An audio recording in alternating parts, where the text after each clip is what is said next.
That plan is a campaign to make America white again.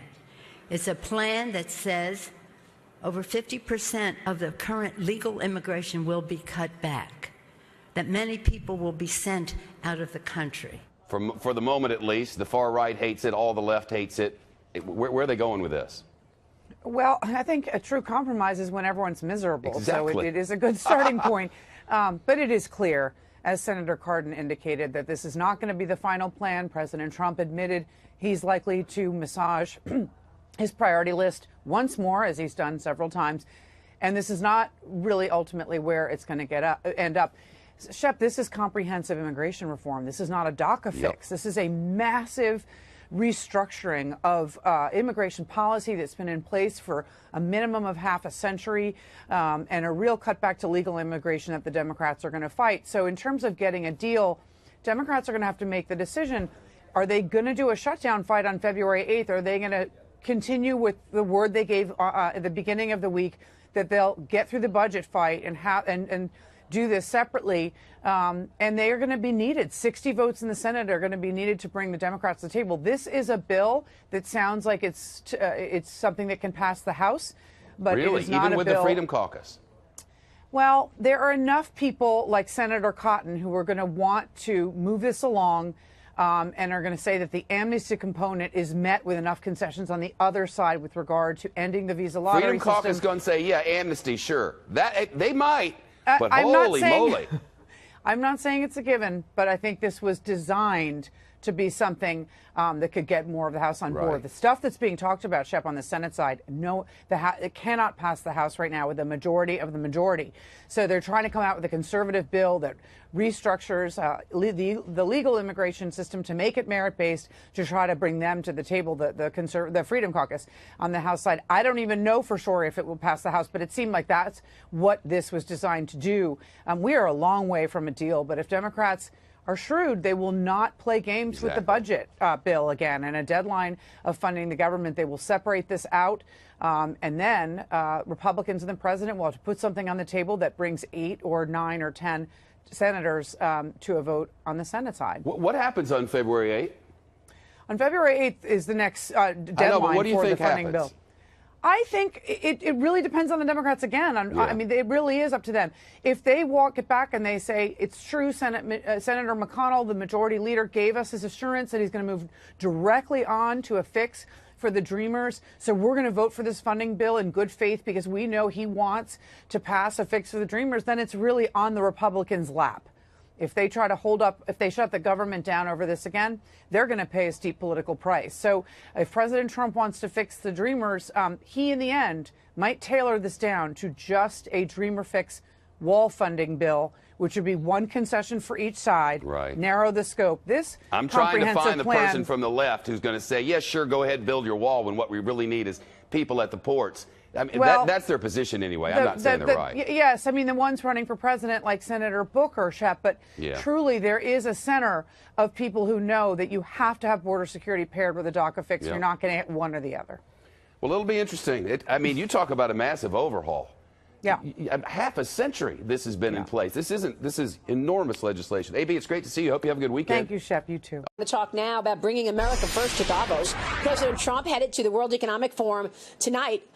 He is expected to land tomorrow here in Davos. Treasury Secretary Steven Mnuchin is already on the ground here in Switzerland. His comments this morning, where he welcomed a weakening dollar because it's good for trade, are sending the dollar this morning to fresh lows. Mnuchin also emphasized that America is open for business. We have a great story to tell, lots of important meetings. It's really all about economic growth, opportunities to invest, free and fair trade, so we're looking forward to it.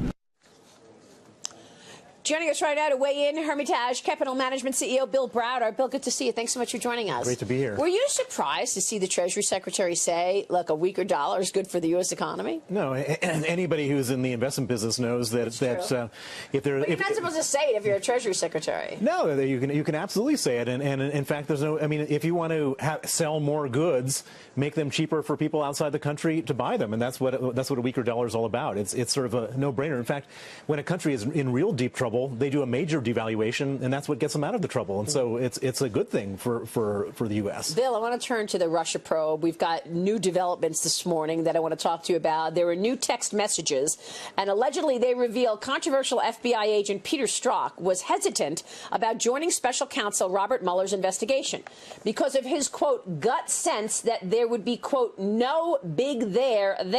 In other words, no collusion between Donald Trump and the Russians. We're also learning in text messages between Strzok and FBI lawyer Lisa Page, they are a couple. The two talked about a, quote, secret society that would be working against the president after he got elected. That's according to two Republican lawmakers. Here's what one of them, Senator Ron Johnson, had to say about these developments.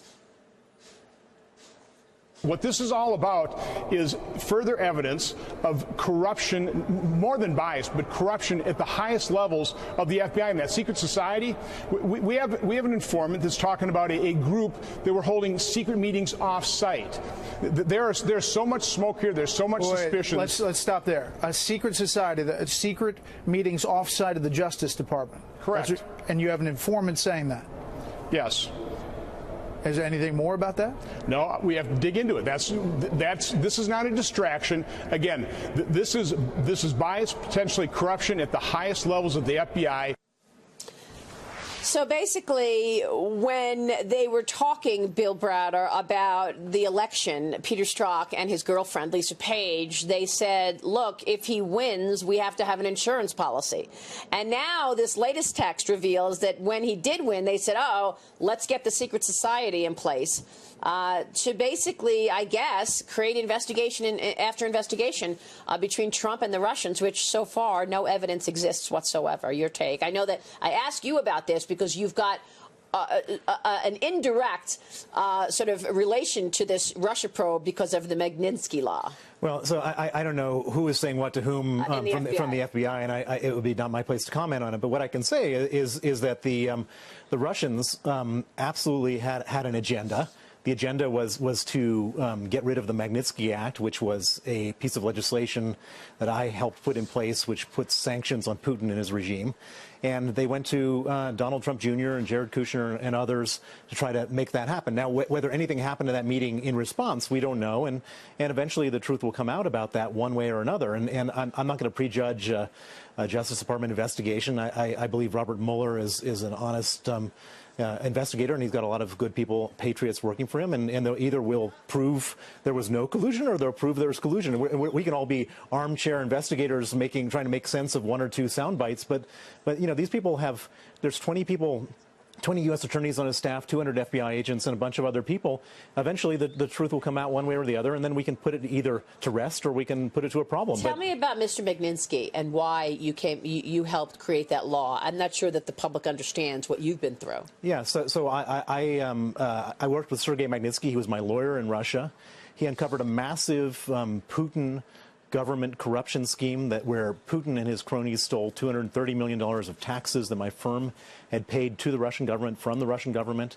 Sergei exposed that. In retaliation, he was arrested, put in pretrial detention, tortured for 358 days, and killed at the age of 37 8 years ago, November 16, 2009. I've made it my mission since then to get justice for Sergei Magnitsky, which has resulted in the Magnitsky Act, which imposes sanctions on the Putin regime. And there are now 4 other countries above and beyond America, Canada, the UK, Lithuania, and Estonia that have Magnitsky Acts.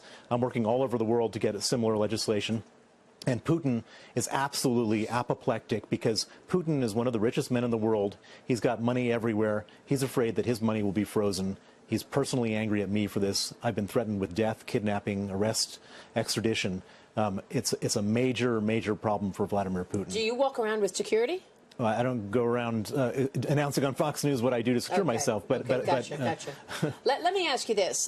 In terms of what you went through, this is not a new story that Russia tries to undermine the U.S. and the rest of the world. They tried to do it in the European elections, by the way, as well. I remember years ago when I traveled to Moscow, and I also traveled to St. Petersburg for the St. Petersburg International Conference, I was told, don't bring your BlackBerry. As soon as you enter, and this was 10 years ago, as soon as you enter Russian airspace, case, the Russians will hack you and they will have access to your Rolodex and your calendar and et cetera. So the Russians have been undermining the world for how long?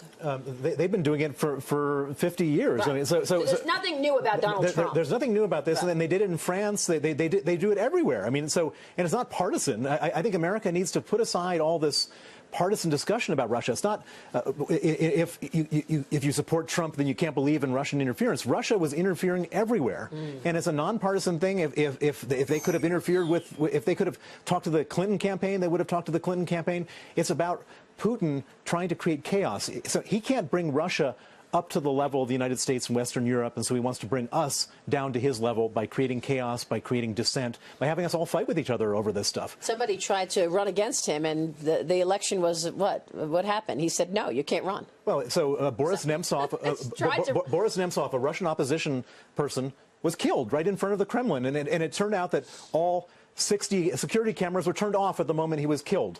What does that tell you? Alexei Navalny, one of the most popular opposition politicians in Russia, has been charged criminally. So what is the world to do? I mean, what do you want to tell these world leaders here in Davos about Russia and partnering with Russia? What I tell them is that Putin is out to create chaos and destroy democracy and freedoms in the world, and we have to contain him and surround him. He's a man who wishes us nothing but ill. All right, we will leave it there. Bill, great to see you. Thanks so much for weighing in. Thank you. Very important story. Bill Browder joining us there.